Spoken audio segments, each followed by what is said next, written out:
بعد فأعوذ بالله من الشيطان الرجيم بسم الله الرحمن الرحيم إن الله لا يغفر أن يشرك به ويغفر ما دون ذلك لمن يشاء ومن يشرك بالله فقد ضل ضلالا بعيدا وقال رسول الله صلى الله تعالى عليه وسلم ليس منا من تشبه بغيرنا وقال عليه الصلاة والسلام من تشبه بقوم فهو منهم أو كما قال عليه الصلاة والسلام اللهم صل وسلم وبارك على سيدنا ومولانا محمد المصطفى وعلى آله وأصحابه وأتباعه ومن تبعهم بإحسان إلى يوم القيامة الحمد لله গাছা ওলামা ঐক্য পরিষদের উদ্যোগে আয়োজিত গাজীপুর বোরবাজার মকরুর শরীনী মাঠের আজকের এই ইসলামী মহাসম্মেলন সম্মেলনের মুহতারাম সভাপতি আমন্ত্রিত ওলামায়ে কেরাম শহীদ মণ্ডলী সমবেত আমার মুসলিম ভাই বন্ধুগণ আল্লাহ রাব্বুল আলামিনের দরবারে শুকরিয়া আদায় করছি ওলামায়ে কেরামের উদ্যোগে তাদেরই তত্ত্বাবধানে অনুষ্ঠিত আজকের এই ইসলামী মহাসম্মেলনে আল্লাহ তাআলা আমাদেরকে উপস্থিত থাকার তৌফিক দিয়েছেন মনের গভীর থেকে বলিষ্ঠ কণ্ঠে শুকরিয়া আদায় করি আলহামদুলিল্লাহ ওলামায়ে কেরাম হলেন জাতির রাহবার জাতির সঠিক পথ প্রদর্শক যুগে যুগে ওলামায়ে কেরাম জাতির এই রাহবরীর মহান জিম্মাদারি পালন করে গেছেন বর্তমান সময়ে যারা আছেন হক্কানি রব্বানি ওলামা তারা তাদেরই ওয়ারিস তাদেরই উত্তরাধিকারী তাদেরই প্রতিনিধিত্বশীল তারাও বর্তমান সমাজে মুসলিম উম্মাহকে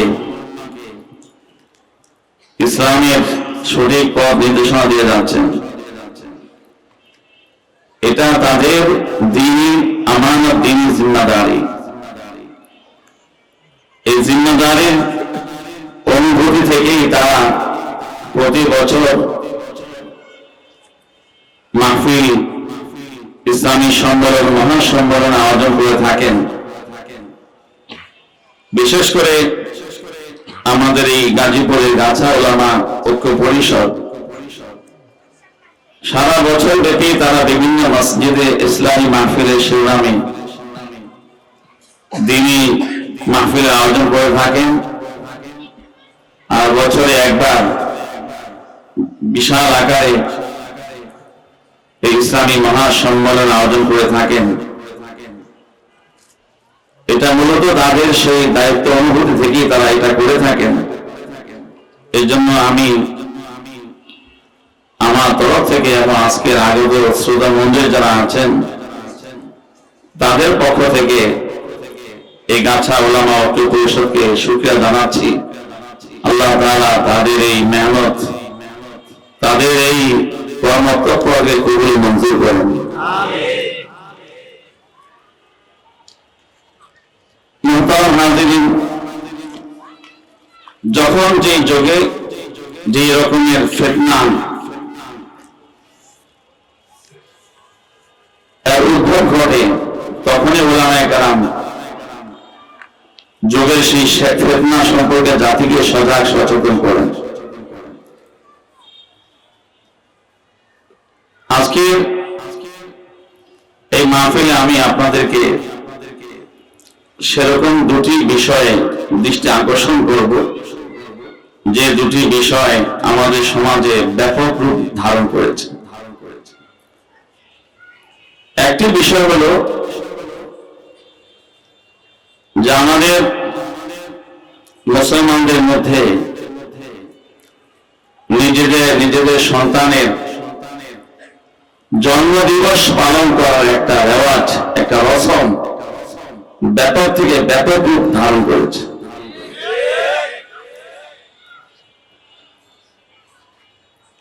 এক সময় ছিল যে আমাদের সমাজের একটি বিশেষ শ্রেণীর লোকেরা, যারা ধানমন্ডি গুলশানে বাস করত, কেবল তাদের মধ্যেই এই জন্মদিবস পালন করার রীতিনীতি সীমাবদ্ধ ছিল। আর এখন বিষয়টা এত ব্যাপক হয়ে গেছে যে কি ধনী, কি গরিব, কি শহরের বাসিন্দা, কি গ্রামের বাসিন্দা, এমনকি হাজি গাদি নামাজের কাতারে প্রথম কাতারে মুসল্লি, এমন মানুষের ঘরও জন্মদিবস পালন করার রেওয়াজ পরিলক্ষিত হচ্ছে।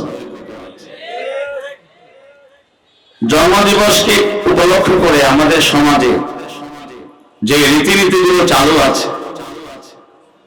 যেই প্রক্রিয়ায়, যে পদ্ধতিতে সমাজের লোকেরা জন্মদিবস উদযাপন করে, তার একটা মোটামুটি দৃশ্য হলো যে একটা গোলাকারের কেক তৈরি করে, এরপর সেই কেকটাকে চতুর্দিক থেকে মোমবাতি দিয়ে প্রজ্বলিত করে সেটাকে উজ্জ্বল করে। মাঝখানে একটা মোমবাতি তুলনামূলক ভাবে অন্যগুলো চিটু বড়। এরপরে যার জন্মদিবস উদযাপন করবে তাকে দিয়ে এই মোমগুলো সব নিভিয়ে দেয়, মাঝখানে একটাকে জ্বালিয়ে রাখে। আর এই উপলক্ষে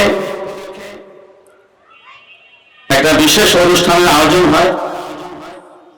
সেই অনুষ্ঠানে একটি বিশেষ গীত, একটি সঙ্গীত আছে। ওই সঙ্গীতটা সবাই মুখে আবৃত করে আর হাতে তুলে চলতে থাকে। যারা আরেকটু আনন্দ বাড়াতে চায় তারা নাচতেও থাকে সঙ্গীত। যারা আরো একটু আনন্দ বাড়াতে চায় তারা তো রীতিমতো কনসার্টের আয়োজন করে বসে। যারা আরো আনন্দ বাড়াতে চায় তারাও তো কিছু পান করে নেয়। তো এইভাবে একটা রেওয়াজ জন্মদিবস পালন করা, এটা একবারে শহরে গ্রামে সব জায়গায় চলমান। এটা যে খুব ব্যাপকতা রূপ ধারণ করেছে এর প্রমাণ হলো মসজিদের ওযুখানায় গেল স্টিকার দেখতে পাওয়া যায় যে জন্মদিনের কেকের অর্ডার নেওয়া হয়। দেখেছেন তো? জন্মদিনের কেকের অর্ডার নেওয়া হয়, অগ্রিম অর্ডার। এর মানে কত ব্যাপক হতে পারে, এবং লাগাচ্ছে কোথায়? মসজিদের ওযুখানায় পর্যন্ত। এর মানে মসজিদের মুসল্লিদের মধ্যে এই রেওয়াজ প্রসার পেয়েছে।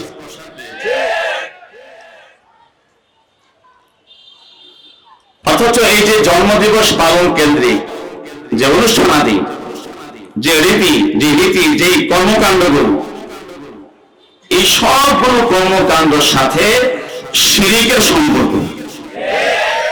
কিসের সম্পর্ক? শিরিকের। কিভাবে? ইতিহাস তালাশ করুন।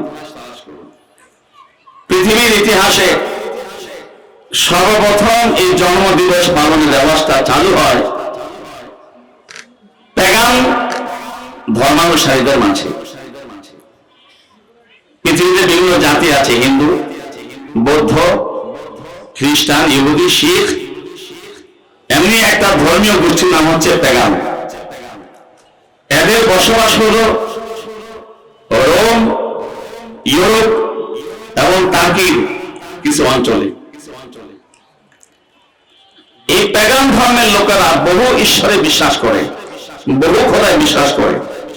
আমাদের সমাজে যারা হিন্দু আছে, আমাদের প্রতিবেশী, তারা কি এক আল্লাহ বিশ্বাসী নাকি বহু আল্লাহ, বহু খোদায়, বহু খোদায় বিশ্বাসী? তারা বহু ঈশ্বরবাদী। সৈয়দ আবুল হাসান নদভী আমাদের লিখেছেন যে হিন্দুদের নাকি 33 কোটি খোদা আছে। কত খোদা? 33 কোটি। এত খোদায় তারা বিশ্বাসী। তাদের চোখে আকাশের চাঁদ একটি খোদা, তাদের চোখে, তাদের ধারণায়, তাদের বিশ্বাসে আকাশের সূর্য একটি খোদা। সূর্য পূজারী, চন্দ্র পূজারী। তাদের বিশ্বাসে আমরা যে পানি ব্যবহার করি, পানি পান করি, এই পানিও একটি খোদা। তাদের বিশ্বাসে আমরা যে আগুন ব্যবহার করি, আগুন একটা খোদা। এরকম হাজারো খোদা আছে। আমরা কি বহু খোদায় বিশ্বাসী না এক আল্লাহ বিশ্বাসী?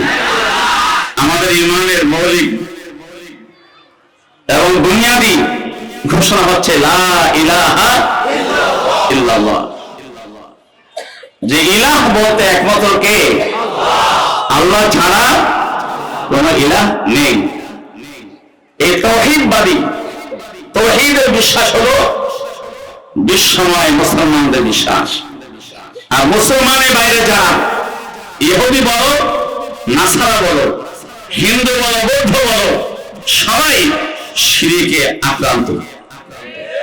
কোরআন সাক্ষ্য দিচ্ছে, ওয়াকালাতিল ইয়াহুদু উযাইর ইবনুল্লাহ ওয়াকালাতিন নাসারা ঈসা ইবনুল্লাহ।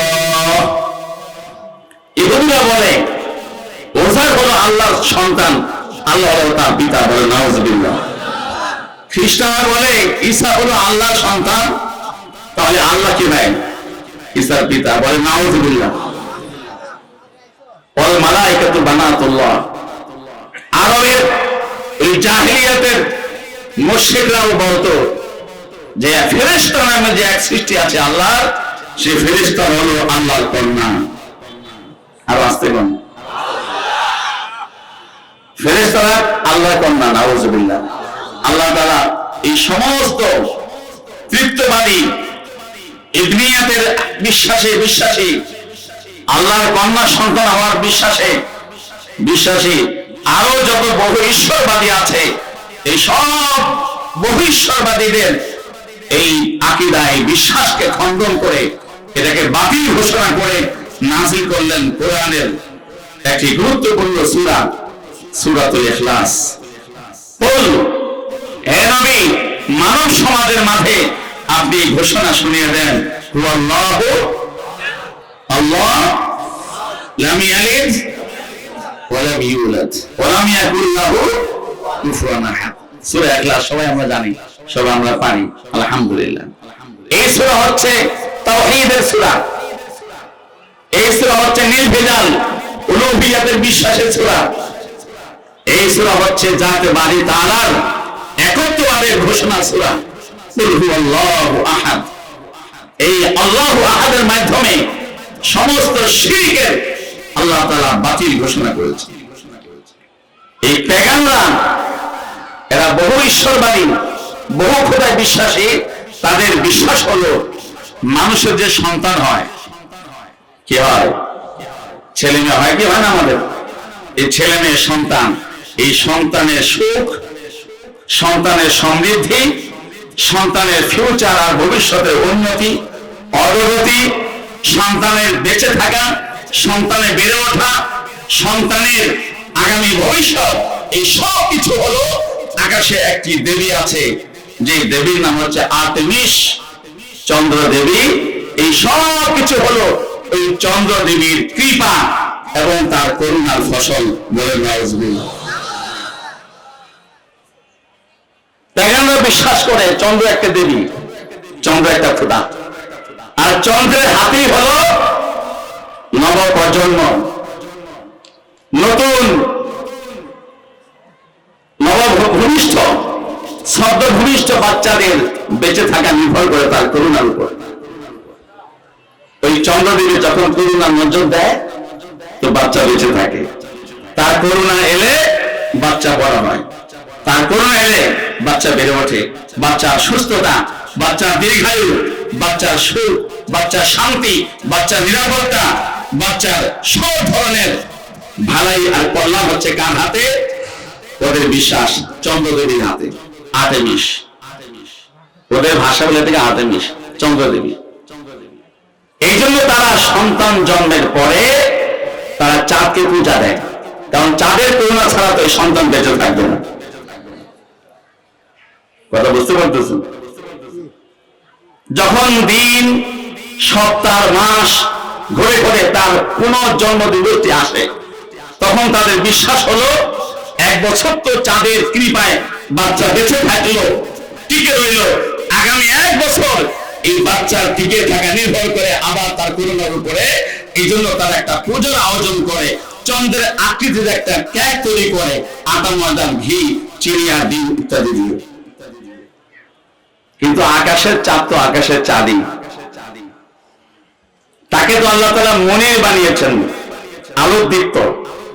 কিন্তু বেচারা যে বানিয়েছে চন্দ্রপূজারী, তো আটা, ময়দা, ডিম দিয়ে বানিয়েছে কেক। এই কেক তো ঝলমল করে না, করে? এখন এই ঝলমল কেমনে করানো যায়? এই জন্য ওই কেকের চতুর্দিকে মোমবাতি জ্বালায়, মোমবাতি দিয়ে কৃত্রিম উজ্জ্বল করে কেক। এবার মাঝখানে একটা বড় মোম,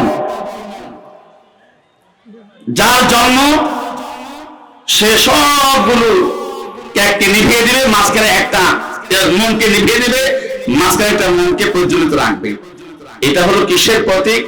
এটা হলো এই করুণা ভিক্ষার প্রতীক, যে হে চন্দ্র দেবী, হে আর্তেমিস, আমাদের বাচ্চাকে আগামী 1 বছরের হায়াত ভিক্ষা দাও, আমাদের সন্তানকে আগামী 1 বছরের জন্য সুখ, শান্তি, সমৃদ্ধি আর উন্নতি দান করো। কথা বুঝতে পারতেছেন? পৃথিবীতে যত বহিঃশ্বরবাদী আছে তাদের ধর্মের আচার অনুষ্ঠানগুলোর মধ্যে বাদ্যযন্ত্র থাকবে, নাচ থাকবে, গান আর গীত থাকবে। এটা হলো ওদের ধর্মীয় সংস্কার। পার্শ্ববর্তী আমাদের হিন্দুদের দেখেন, ওদের কোন অনুষ্ঠানটা আছে বাদ্য ছাড়া? ওদের কোন পূজাটা আছে গান ছাড়া? ওদের কোন উৎসবটা আছে হাতে তুলি ছাড়া? আছে? সর্বদিগুলো আছে। তো ওই শিশুর জন্য যারা প্রার্থনা করবে, শিশুর পক্ষে প্রার্থনাকারীরা সবাই জড়ো হয়ে গোলাকার হয়ে ওই প্রচলিত মোমকে সামনে রেখে, ওই চাঁদের আকৃতিতে তৈরি করা ওই কেক সামনে রেখে চন্দ্রদেবীর কাছে প্রার্থনা করবে, গান গাইবে, হাতে তুলে দিবে, নাচবে। উদ্দেশ্য হলো চন্দ্রদেবীর মমতার করুণার দৃষ্টি আকর্ষণ করা। বলে নাউজুবিল্লাহ। কথা বুঝে আসতেছে? এরপরে পূজা শেষ, এবার কেকটা কেটে চন্দ্রদেবীর নামে সবাই খাবে। আর ওই যে একটা মোম জ্বালিয়ে রেখেছিল সেটা এখন নিভিয়ে দিবে, যে বাস কাজ সমাধান হয়েছে।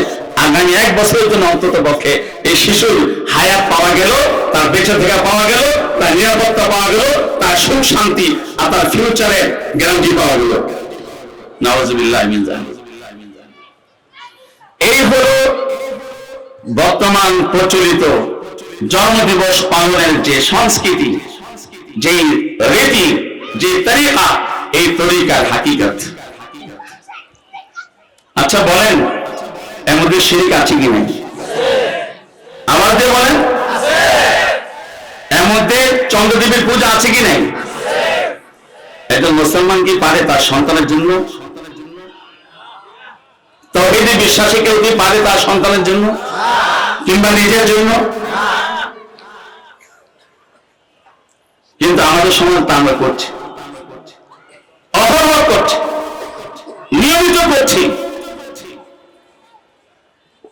আমাদের মুসলমানদের অবস্থা আজকে এমন যে যা করে, মিডিয়াতে যে যা ফলাও করে প্রচার করে, যে যা মানুষের দৃষ্টির কাছে নিয়ে আসে, সেটা কি, সেটা ভালো না মন্দ, তার উৎপত্তি কোথায়, তার তাৎপর্য কোথায়, তার নেপথ্যে কি আছে, এবং এটা কাদের সংস্কৃতি, তার উৎপত্তি কিভাবে হলো, এই কোনো কিছুর দিকে কোনো নজর নাই। সোজা অন্ধের মতো আমরা চলমান শুরু হয়েছে। আল্লাহ রাসূল সাল্লাল্লাহু আলাইহি ওয়াসাল্লাম ১৫০০ বছর আগে উম্মাহকে সতর্ক করেছেন অনেকগুলো বিষয়। তার মধ্যে রাসূলের একটি ভবিষ্যৎবাণী হচ্ছে, লাতাত্তাবিআন্না সানানা মান কানা ক্বাবলাকুম হাত্তা নাল বিনাল। এই উম্মতের মধ্যে এমন একটা সময় আসবে যে উম্মতের সদস্যরা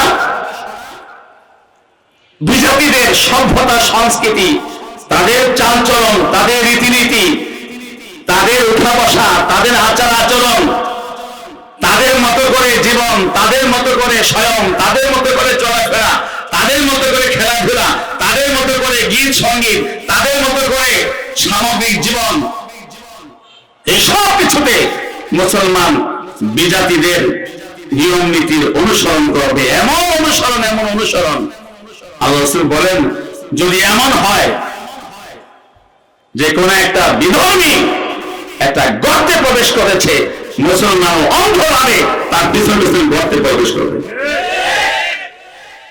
আজকে তাই হচ্ছে, যা সামনে আসে এটাই করে। আরে এ কি হলো, এ কি দশা।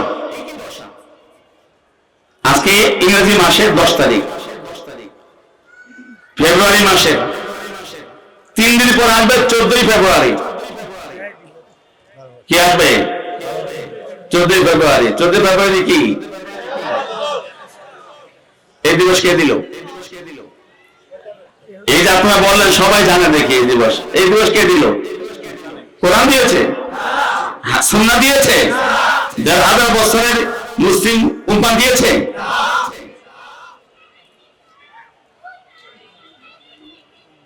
ভ্যালেন্টাইন ডে, বিশ্ব ভালোবাসার দিবস নাকি নাম দিয়েছে এটা। ভালোবাসা এটার আবার ক্ষণ আছে নাকি? এটার আবার দিন আছে নাকি? এটা আবার সপ্তাহ আছে? এটার মাস আছে নাকি? ইসলাম এত চিরন্তর ভালোবাসার পয়গাম দিয়েছে মানুষকে। ইসলামের পরিচয় হলো দ্বীনুল মাহাব্বা ওয়াল মাওয়াদ্দা। ইসলাম হলো ভালোবাসার ধর্মের নাম। ইসলাম হলো প্রেম, প্রীতি, এবং ইসলাম হলো মানুষের প্রতি মমতা প্রদর্শনের ধর্মের নাম হচ্ছে ইসলাম। ইসলামই তো এই ইতিহাস সর্বপ্রথম মানুষের সামনে এনেছে। ইসলামই তো মানুষের সামনে এই তথ্য,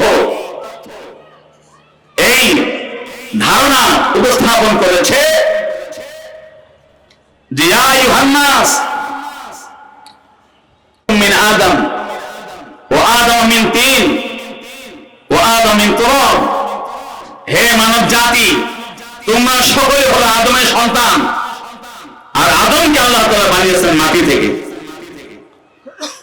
সুতরাং আদমের সন্তান হিসাবে দুনিয়ার যত মানুষ, সমস্ত মানুষ জাতগত দিক থেকে, পরিচয়গত দিক থেকে সবাই আদমের সন্তান। এমনিতে তো সবার মধ্যে ভ্রাতৃত্বের বন্ধন আল্লাহ তাআলা সৃষ্টি করে দিয়েছেন। দুনিয়ার সব মানুষ আদমের সন্তান হওয়ার বিবেচনায় ভাই বোন। এরপর যখন আবার তার সঙ্গে ঈমান, ইসলাম এসে যায়, তো রাসূল আল্লাহ তাআলা কোরআনের সূরা হুজুরাতের মধ্যে ঘোষণা করেন, ইন্নামাল মুমিনুনা ইখওয়া। যখন ঈমান এসে গেছে, তো আবার দ্বিতীয় ধাপে পৃথিবীর সব ঈমানদার ভ্রাতৃত্বের বন্ধনে আবদ্ধ হয়ে গেছে।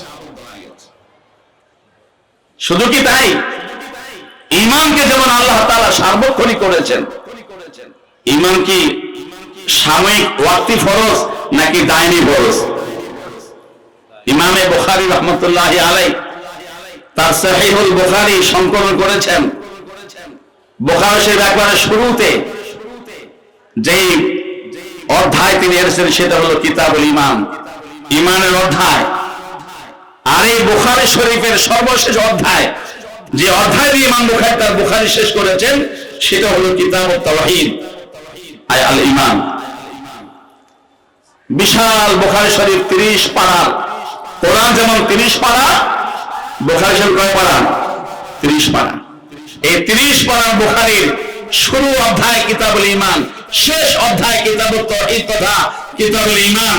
ইমাম বুখারী শুরু ঈমান দিয়ে, শেষ ঈমান দিয়ে বুঝালেন জীবনের শুরু ঈমান, শেষ ঈমান, পুরো জীবন, সামগ্রিক জীবন ঈমানের সাথে চলতে হবে। ঈমান হচ্ছে সার্বক্ষণিক জীবনব্যাপী ফরজ, যেই ফরজ থেকে মুহূর্তের জন্য বিচ্ছিন্ন হয়ে যায় না। নামাজ ওয়াক্তে ইবাদত, সকাল হলে এক নামাজ, দুপুরে এক নামাজ, বিকালে এক নামাজ, সন্ধ্যায় এক নামাজ, রাতে এক নামাজ। আবার ওযর থাকলে এই নামাজও পরিহিত হওয়ার সুযোগ আছে। এটা ওয়াক্তি, এটা সময় নির্ভর ইবাদত, সার্বক্ষণিক না। রোজা বছরে 1 মাস, হজ জীবনে একবার, যাকাত বছরে একবার, সামর্থ্য হলে শর্ত পূরণে, যদি হয় শর্ত পূরণ হয় তো যাকাত আদায় করতে হবে। কিন্তু ঈমান এমন এক ফরজ, যে ফরজ থেকে মুহূর্তের জন্য বান্দার বিচ্ছিন্ন হওয়ার কোনো সুযোগ নেই। সেই ঈমানের সঙ্গে আল্লাহ রাসূল যেই বিষয়টাকে সত্তাযুক্ত করে দিয়েছেন সেটা হলো মুহাব্বত আর ভালোবাসা। রাসূল বলেছেন, লা তাদখুলুল জান্নাহ হাত্তা তুমিনু। এই ঈমানওয়ালারা, যারা ঈমান দাবি করছো, জান্নাতে যেতে চাও, জান্নাতে যেতে হলে ঈমানওয়ালা হতে হবে। লা তাদখুলুল জান্নাহ হাত্তা তুমিনু, জান্নাতে যেতে পারবে না যতক্ষণ না ঈমানওয়ালা হবে। আগে বলে রাসূল বলছেন, ওয়ালা তুমিনু হাত্তা তাহাব্বু। আর ঈমানওয়ালা হতে চাও, ঈমানওয়ালা হওয়ার জন্য পূর্ব শর্ত হলো দুনিয়ার সব মানুষকে ঈমানের ক্ষেত্রে ভালোবাসতে হবে। ছেলে আছো, মা বাবাকে ভালোবাসতে হবে। মা বাবা আছো, সন্তানকে ভালোবাসতে হবে। ভাই হয়েছো, ভাইকে ভালোবাসতে হবে। বোনকে ভালোবাসতে হবে। বোন হয়েছো, ভাইকে ভালোবাসতে হবে। স্ত্রী হয়েছো, স্বামীকে ভালোবাসতে হবে। স্বামী হয়েছো, স্ত্রীকে ভালোবাসতে হবে। শিক্ষক হয়েছো, ছাত্রকে ভালোবাসতে হবে। ছাত্র হয়েছো, শিক্ষককে ভালোবাসতে হবে। মালিক হয়েছো, ভীতকে ভালোবাসতে হবে। ভীত হয়েছো, মালিককে ভালোবাসতে হবে। সম্পদশালী হয়েছ, গরিবকে ভালোবাসতে হবে। গরিব হয়েছ, ধনীকে ভালোবাসতে হবে। এভাবে পুরো পৃথিবীকে ভালোবাসায় ভরে দিতে হবে। এ হচ্ছে ইসলাম। লা তাদখুলুল জান্নাহ হাত্তা তুমিনু, জান্নাতে যেতে চাইলে ঈমানওয়ালা হতে হবে। ওয়ালা তুমিনু হাত্তা তাহাব্বু, আর ঈমানওয়ালা হতে পারবা না যতক্ষণ না ভালোবাসা, প্রেম, মহব্বত মানুষের প্রতি, মুমিনদের প্রতি লালন পালন করবে, ঈমানওয়ালা হতে পারবে না। এরপর রাসূল কিভাবে এই ভালোবাসা আসবে জীবনে, ভালোবাসা জীবনে কিভাবে আসবে? ভালোবাসা কি বছরে একদিন দিবস পালন করে আসবে? ভালোবাসা কি ভালোবাসার উৎসব নামে উৎসব করে আসবে? রাসূল তরিকা বাতলাচ্ছেন এই ভালোবাসা কিভাবে আসবে, মানুষ মানুষকে কিভাবে ভালোবাসবে, মানুষ মানুষকে কিভাবে আপন করে নেবে, মানুষের পরস্পরের মধ্যে মহব্বত সম্প্রীতি কিভাবে সৃষ্টি হবে। রাসূল বলেন, আওয়ালা আদুল্লুকুম আলা শাইইন ইযা ফাআলতুমুহু, আমি কি বলে দিব তোমাদেরকে এমন একটা আমলের কথা, যে আমলটাকে অবলম্বন করলে, যে আমলটাকে বাস্তবায়ন করলে, যে আমলটাকে প্রতিপালন করলে তাহাব্বু, তোমাদের পরস্পরের মধ্যে ভালোবাসা সৃষ্টি হয়ে যাবে। এরপর রাসূল বললেন, সেই আমলটি হচ্ছে আফশুস সালামা ফিমা বাইনাকুম, তোমরা একে অপরের সঙ্গে যেই হও, যখনই একে অপরের সঙ্গে মোলাকাত হবে, যখনই একে অপরের সঙ্গে সাক্ষাৎ হবে, যখনই একে অপরের মুখোমুখি হবে, আফশুস সালাম পরিবারের মধ্যে সালামের ব্যাপকতা ঘটাও, সমাজের মধ্যে সালামের ব্যাপক প্রসার ঘটাও, মিল ফ্যাক্টরিতে সালামের ব্যাপক প্রসার ঘটাও, হাটে ঘাটে বাজারে সালামের ব্যাপক প্রসার ঘটাও। বাবার সঙ্গে দেখা হয়েছে, ছেলে তুমি সালাম দাও, ছেলের সঙ্গে দেখা হয়েছে, বাবা তুমি সালাম দাও। শিক্ষক সঙ্গে দেখা হয়েছে, ছাত্র তুমি সালাম দাও, ছাত্রের সঙ্গে দেখা হয়েছে, শিক্ষক তুমি সালাম দাও।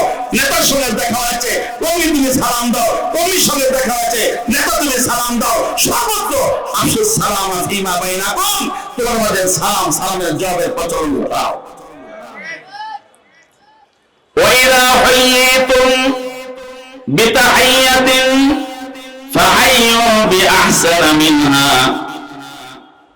আল্লাহ তাআলা কোরআনে কারীমে আয়াত নাযিল করে দিয়েছেন, সাক্ষাৎ হয়েছে, একে অপরকে অভিবাদন জানাও, একে অপরকে সম্বোধনা জানাও, একে অপরকে শুভেচ্ছা বিনিময় করো। শুভেচ্ছা শব্দ দিয়ে নয়, একে অপরকে শুভেচ্ছা জানাও, গুড মর্নিং টর্নিং দিয়ে নয়, একে অপরকে শুভেচ্ছা জানাও, আসসালামু আলাইকুম ওয়া রাহমাতুল্লাহ বলো। ওয়াইদা দাখালতুম বুয়ুতান ফাসাল্লিমু আলা আনফুসিকুম তাহিয়াতাম মিন ইনদিল্লাহি মুবারাকাতান তাইয়্যিবা। ঘরে প্রবেশ করেছ, ঘরে সালাম দিয়ে প্রবেশ করো।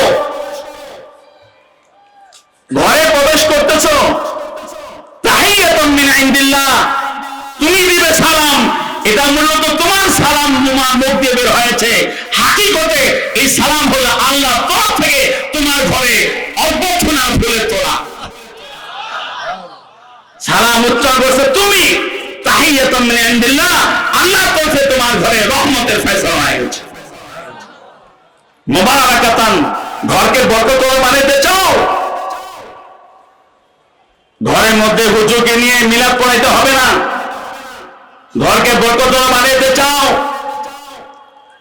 ঘরের মধ্যে অন্য কিছু করার প্রয়োজন নাই। বরকতওয়ালা ঘরকে বানাতে হলে নাসের মধ্যে রব্বে কারীম পরিষ্কার ভাষায় উচ্চারণ করছেন, মুবারাকাতান, সালাম দিয়ে ঘরে প্রবেশ করো, পুরো ঘর বরকতময় হয়ে যাবে।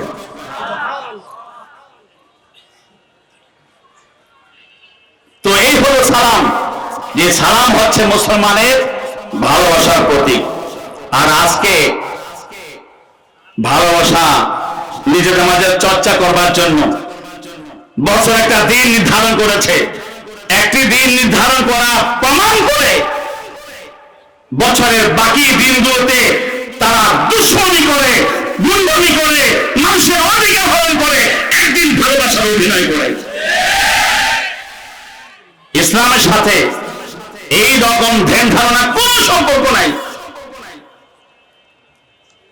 ইসলামের মধ্যে ঈমান যেমন সার্বক্ষণিক, মানুষের প্রতি প্রেম ভালোবাসা, মুসলমানের প্রতি ভ্রাতৃত্ববোধ আর ভালোবাসা সার্বক্ষণিক।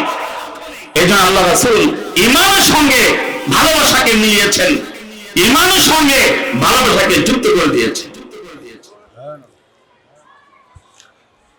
ভালোবাসা দিবসের নামে কি হচ্ছে?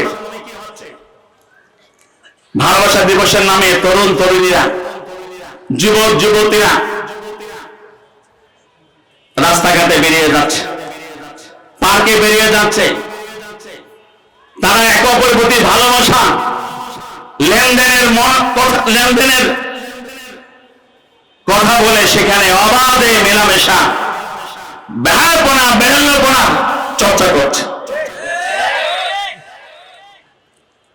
ফুল বিনিময় করে, ফুল,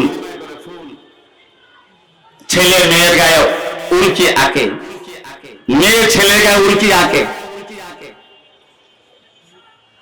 এই সবগুলো কর্মকাণ্ড হচ্ছে শয়তানি কর্মকাণ্ড, সবগুলো ইবলিসি কর্মকাণ্ড। আর এই ভালোবাসা দিবসের প্রবর্তন কারা করেছে? কোথেকে ভালোবাসা দিবস আসলো? মহতারাম হাজিরিন, আজকে আমরা আমাদের ইতিহাস ভুলে গেছি, আমরা আমাদের ঐতিহ্য ভুলে গেছি, আমরা আমাদের দায়িত্ব কর্তব্য বোধ থেকে গাফেল হয়ে গেছি। এই ভালোবাসা দিবসের সূচনা করেছে খ্রিস্টান সমাজ, তারা তাদের খ্রিস্ট ধর্মের একটি ধর্মীয় সংস্কৃতি হিসাবে 424 খ্রিস্টাব্দে প্রথম পোপ জুলিয়াসের যুগ থেকে জুলিয়াসের মাধ্যমে সর্বপ্রথম এই ভালোবাসা দিবসের সূচনা করা হয়। পালনের সূচনাটা করা হয়েছিল তাদের একটা বদনামীকে ঢাকবার জন্য। তাদের একটা বদনামীকে ঢাকবার জন্য এটা করেছিল। যেই বদনামী ঢাকবার জন্য তারা এটা করেছিল, সেই বদনামী হলো তাদের পূর্বপুরুষ সেন্ট ভ্যালেন্টাইন, যে একজন রোমানীয় পাদ্রী ছিল। ওই পাদ্রী ছিল চরম উগ্রবাদী পাদ্রী, যার একটা মিশনারিজ প্রজেক্ট ছিল। যে প্রজেক্টের কাজ ছিল বিভিন্ন ধর্মের মানুষকে নানা প্রলোভন দিয়ে ধর্মান্তর করে খ্রিস্টান বানানো। আর এই কাজ করতে গিয়ে ওই সময়ে সে ওই সমাজে যারা বিভিন্ন ধর্মানুসারী ছিল, সে ধর্মানুসারীদের অভিযোগে অভিযুক্ত হয়ে ওই রোমীয় আদালত থেকে সে অপরাধী ঘোষিত হয়েছিল এবং অপরাধী হয়ে জেলখানায় ছিল এবং শেষ পর্যন্ত তার অপরাধের কারণে রোমান আদালত তাকে মৃত্যুদণ্ড দিয়েছিল। তার অপরাধটা ছিল বিভিন্ন ধর্মের মানুষদেরকে নানা প্রলোভন দিয়ে তাদেরকে ধর্মান্তর করে খ্রিস্টান বানানো। মিশনারিরা নানা রকমের সেবার আড়ালে মানুষকে ধর্মান্তর করে। এটা আজকে নতুন না। ইন্দোনেশিয়ার পূর্ব তৈমুর বর্তমান বিশ্বের মানচিত্রে একটি স্বাধীন খ্রিস্টান রাষ্ট্রে পরিণত হয়েছে। সেখানে শতভাগ মুসলমান ছিল এক সময়। এই মিশনারিরা নানা সেবার নামে ইন্দোনেশিয়ার এই অঞ্চলটাকে তারা নির্বাচন করে যে ধীরে ধীরে অঞ্চল থেকে মুসলমানের সংখ্যা কমাতে হবে, আর যারা থাকবে তাদেরকে নানান প্রলোভন দিয়ে, নানান সেবা দিয়ে, নানাভাবে তাদেরকে প্রলুব্ধ করে খ্রিস্ট ধর্মে তাদেরকে ধর্মান্তর করতে হবে এবং অন্যান্য ধর্মে যারা আছে বৌদ্ধ, শিখ, হিন্দু, তাদেরকেও ধর্মান্তর করে খ্রিস্টান বানাতে হবে। এই মিশন নিয়ে দীর্ঘ 3 যুগ কাজ করবার পরে ইন্দোনেশিয়ার সেই তিমুর এলাকাটা শতভাগ খ্রিস্টানে রূপান্তর হয়। যখন খ্রিস্টান রূপান্তর হয় তখন তারা ঘোষণা দিয়ে সেই পূর্ব তিমুরকে ইন্দোনেশিয়া থেকে স্বাধীন করে একটি স্বাধীন খ্রিস্ট রাষ্ট্রে পরিণত করে। ঠিক তেমনিভাবে সুদানে, দক্ষিণ সুদান আজকে একটি একক খ্রিস্ট রাষ্ট্রে পরিণত হয়েছে। সেখানেও বেসরকারি সেবা সংস্থা এনজিও নামে মিশনারিজ নানান প্রজেক্ট গ্রহণ করে খ্রিস্টানরা সেবার আড়ালে নানান প্রলোভন দিয়ে বিভিন্ন ধর্মের মানুষদেরকে ধর্মান্তরে খ্রিস্টান বানাতে বানাতে দক্ষিণ সুদানে এমন একটা পর্যায়ে এসে গেল জনগণের 90-95 জন খ্রিস্টান হয়ে গেল। যারা মুসলমান তাদেরকে এমন ভাবে কোণঠাসা করলো, তারা ওই এলাকা ছেড়ে চলে যেতে বাধ্য হলো। যখন এককভাবে শতভাগ খ্রিস্ট ধর্মের অনুসারীরা আবাসন হয়ে গেল ওই দক্ষিণ সুদানে। এখন পৃথিবীর মানচিত্র দক্ষিণ সুদানে একটি স্বাধীন খ্রিস্ট রাষ্ট্রে পরিণত হয়েছে। আমার বাংলাদেশ, এই বাংলাদেশের হিল ট্যাক্স, এই বাংলাদেশের পার্বত্য অঞ্চলগুলো আমাদের কোনো বক্তব্য না। পাতা খোলা দেখেন পত্রিকার, দৈনিক প্রথম আলো, দৈনিক নয়া দিগন্ত, বাংলাদেশ প্রতিদিন সহ জাতীয় পত্রিকায় বাংলাদেশ সেনাবাহিনীর এই প্রতিবেদন ছাপিয়েছে যে বাংলাদেশ সেনাবাহিনী তাদের পর্যবেক্ষণ রিপোর্ট দিয়ে সরকারকে সতর্ক সাবধান করেছে যেভাবে এই সমস্ত পার্বত্য অঞ্চলগুলোতে বিভিন্ন দেশের খ্রিস্টান মিশনারিরা সেবার আড়ালে ওই এলাকার বিভিন্ন ধর্মানুসারীদেরকে প্রলুব্ধ করে, প্রতারিত করে, ধর্মান্তর করে খ্রিস্টান বানাচ্ছে। সেই দিন বেশি দূরে নয়, এক সময় দক্ষিণ সুদানের মতো, পূর্ব তিমুরের মতো বাংলাদেশের কয়েকটি জেলা নিয়ে একটি স্বাধীন খ্রিস্ট রাষ্ট্রের ঘোষণা আসবে, অসম্ভব কিছু নয়। যার কারণে সরকার বিষয়টাকে দৃষ্টিতে নিয়েছে। পত্রিকা এসেছে অনেকগুলো খ্রিস্টান মিশনারিদের উপর সরকার নিষেধাজ্ঞা জারি করেছে, যাদেরকে প্রমাণ পেয়েছে যে তারা ধর্মান্তরে কাজ করছে।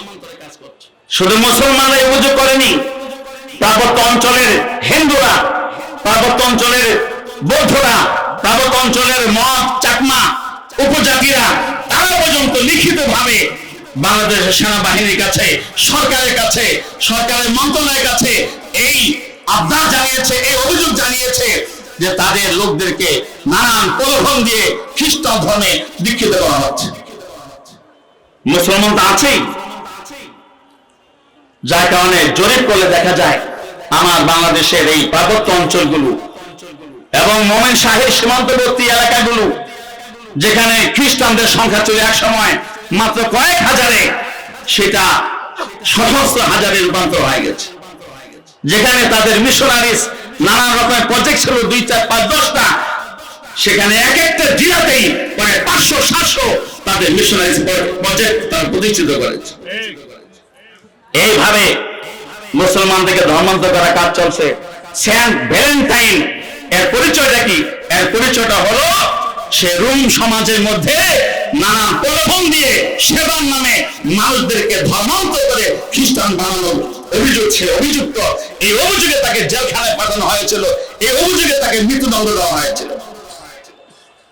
যখন রোমের খ্রিস্টান সমাজে এই বদনাম ছড়িয়ে গেল যে খ্রিস্টানরা তারা কি করে, তারা মানুষকে সেবার নামে, সেবা হলো তাদের সাইনবোর্ড, সেবা হলো তাদের প্রকাশ্য রূপ, ভিতরে হলো তারা মানুষকে তাদের ইতিহাস, ঐতিহ্য, তাদের ধর্ম, তাদের সংস্কৃতি, তাদের আকীদা বিশ্বাস থেকে তাদেরকে ধর্মান্তর করে খ্রিস্টান বানায়। এই বদনাম যখন ছড়িয়ে পড়লো এবং এই অপরাধে সেন্ট ভ্যালেন্টাইন অভিযুক্ত হয়েছে, তার মৃত্যুদণ্ড হয়েছে। এই বদনাম গুছাবার জন্য 424 খ্রিস্টাব্দে খ্রিস্টানদের প্রধান পোপ জুলিয়াস সে ঘোষণা করলো যাতে করে এই বদনামটা গুছিয়ে যায়, এই বদনামটা ঢাকা পড়ে যায়, চাপা পড়ে যায়। সে ঘোষণা করলো আমাদের মহান পাদ্রী ভ্যালেন্টাইনের নামে আমরা এই দিবসটাকে, যে দিবসে তার ফাঁসি হয়েছে 14 ফেব্রুয়ারি, এই দিবসটাকে আমরা একটি ভালোবাসা দিবস হিসেবে উদযাপন করব। এই সেখান থেকে শুরু হয় খ্রিস্ট সমাজে। উদ্দেশ্য হলো তাদের অপকর্মকে ঢাকা দেওয়া। আজকে মুসলমান বাংলাদেশে বসে বসে আমার যুবকরা, আমার যুবতীরা, আমার মুসলমানের তরুণ তরুণীরা, কিসের যুবক যুবতী, আমি তো বুড়ো বুড়ো মানুষকেও এই দিবসে গোলাপ ফুল কিনে বাসায় ফিরতে দেখছি। বুড়াটি বলতো কিনা, কি অদ্ভুত! এই বুড়াগুলি বলবে কিনা। তো এই যে একটা, অথচ নেপথ্য তালাশ করা হলো, এর হাকিকতকে কি কখন অনুসন্ধান করা হয়েছে, কোথেকে এসেছে এটা, আজকে এগুলো করা হচ্ছে, এগুলো আমরা করছি। অর্থাৎ যেদিকেই বাতাস, আজকে আমাদের মুসলমানদের সেদিকেই তাল লাগানোর একটা অভ্যাস শুরু হয়েছে। যেদিকেই জোয়ার সেদিকেই ভেসে যাওয়ার একটা প্রবণতা শুরু হয়েছে। এভাবে নিজেকে ভাসিয়ে দিলে তো হবে না।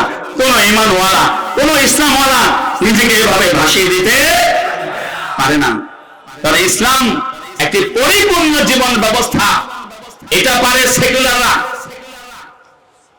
এটা পারে বদ্দিন বেদিনরা, এটা পারে ইসলাম ছাড়া অন্যান্য ধর্মানুসারীরা।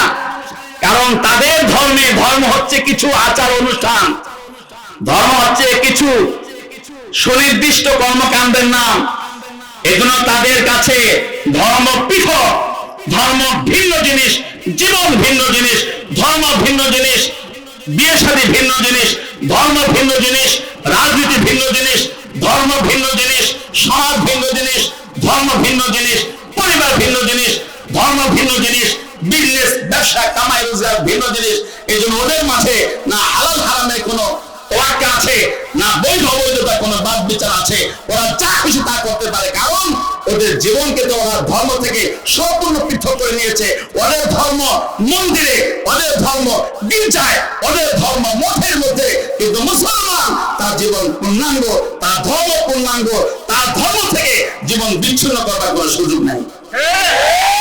মুসলমানের জীবন হলো ইসলামী জীবন, জীবনে ইসলাম। মুসলমানের স্লোগান হচ্ছে জীবনই ইসলাম, ইসলামই জীবন। জীবনে কোন অংশ আছে আপনি ইসলাম থেকে মাইনাস করবেন? আল্লাহ তাআলা কোরআনে বলেছেন, ইয়া আইয়ুহাল্লাযীনা আমানু দুখুলু ফিস সিলমি কাফা, এই ঈমানওয়ালারা ইসলামের মধ্যে পরিপূর্ণ ভাবে প্রবেশ করো, ইসলামে পরিপূর্ণ প্রবেশ করো। জীবনের সবগুলো অংশকে ইসলামে প্রবেশ করাও, নিজেকে ইসলামে ঢুকে দাও। ইসলামকে কাইটা ছাইটা নিজের মধ্যে আইনো না, বরং নিজেকে ইসলামের মধ্যে ঢুকে দাও। উদখুলু ফিস সিলমি কাফা। আজকে আমাদের রীতি হলো উল্টো, আমরা ইসলামকে কাইটা ছাইটা গায়ে ভোগ করি, ঠিক না বলেন? আল্লাহ কি ইসলামকে কাইটা নিজের মধ্যে ঢুকে দিয়েছে, নাকি নিজেকে ইসলামে ঢুকে দিয়েছে? উদখুলু ফিস সিলমি কাফা, নিজেকে ইসলামে ঢুকাও, নিজেকে ইসলামে প্রবেশ করাও, নিজেকে ইসলামের মধ্যে দাখিল করো। আজকে আমরা ইসলামকে নিজের মধ্যে দাখিল করছি, তার হুজুর দাড়িটা রাখছি মানে ইসলাম দাখিল করছে। এখানে পাঞ্জাবি পড়ছে, কে হুজুর পাঞ্জাবি পড়ছে মানে ইসলামকে দাখিল করছে। ইসলাম দাখিল করতে বলছে না নিজেকে ইসলাম দাখিল হতে বলছে? তো আমরা ইসলামটাকে বিভক্ত করে ফেলেছি, খণ্ডিত করে ফেলেছি। الذين جعلوا القرآن عضين فوربك لنسألنهم أجمعين عما كانوا يعملون। তোমার রব কসম খেয়ে বলছেন, তোমার রব কসম খেয়ে বলছেন, ফাওয়ারাব্বিক লানাসআলান্নাহুম আজমাইন, প্রত্যেককে জিজ্ঞাসা করা হবে। কাদেরকে? আল্লাযীনা জাআলুল কুরআন ঈদিন, যারা কোরআনকে, কোরআনের দ্বীন ইসলামকে যারা খণ্ড খণ্ড করেছে, টুকরো টুকরো করেছে, কিছু নিয়েছে কিছু ছেড়েছে, তাদেরকে জিজ্ঞাসা করা হবে কেন ইসলামকে এভাবে টুকরো টুকরো করলে।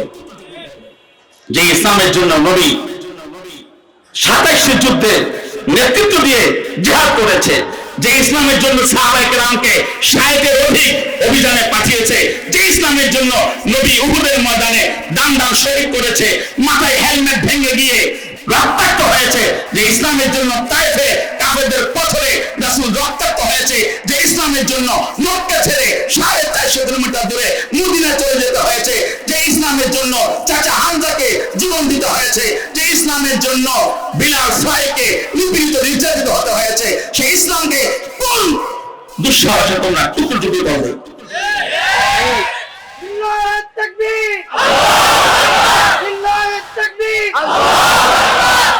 ইসলাম তো পরিপূর্ণ ছিল। যদি ইসলামকে প্লাস মাইনাস করে নবীজি প্রতিপালন করতেন, তাহলে মক্কা থেকে তার হিজরতের কোনো প্রয়োজন ছিল না। মক্কাবাসী তো প্রস্তাব দিয়ে রেখেছিল, قل يا أيها الكافرون لا أعبد ما تعبدون ولا أنتم عابدون ما أعبد ولا أنا عابد ما عبدتم ولا أنتم عابدون ما أعبد لكم دينكم ولي دين। প্রস্তাব দিয়ে রেখেছে কাফেররা। জবাব নাযিল করলেন আল্লাহ আসমান থেকে, লৌহে মাহফুজ থেকে। কাফেরদের প্রস্তাব ছিল, মুহাম্মদ আসো সমঝোতা করে নেই, 1 বছর তুমি আমাদের দিবস পালন করবা, আমরাও একদিন তোমাদের দিবস পালন করব।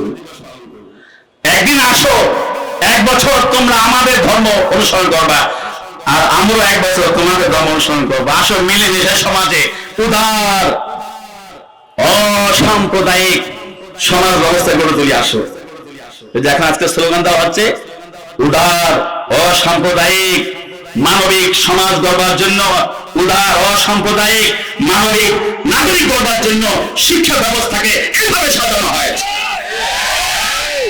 এটা বলা হচ্ছে উদার কিভাবে বানাবে,